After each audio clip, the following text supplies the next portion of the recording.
ओखला वालों, भाई आज हमारी बीवी ने एक बहुत ही अनोखा काम करा है भाई। सुन के आपको भी मजा आ जाएगा। देखो ये बनाई थी अफ्तारी। अफ्तार में चीनी डलती है, चीनी डाली, चीनी के साथ साथ भाई पत्ती भी पेल दी। भाई कोई इससे पूछे भैया चाय बना रही थी क्या? ये देखो, दिख रही होगी आप लोगों को, दिख रही है ना पत्ती, चीनी के साथ साथ पत्ती भी पेल दी। कौन है ये लोग, कहां से आते हैं ये? बताओ कौन पेलता भैया अफ्तार में पत्ती? अब शर्म के मारे मुंह भी ना उठा रही, कैसे पेल दी? अरे हाँ छोड़ो।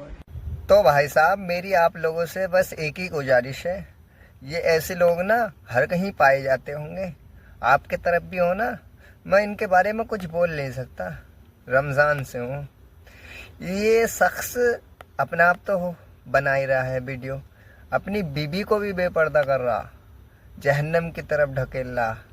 देखिए जरा इसके बारे में इमाम साहब क्या बोल रहे हैं, सुनिए जरा। जहन्नमी जहन्नमी जहन्नमी जहन्नमी।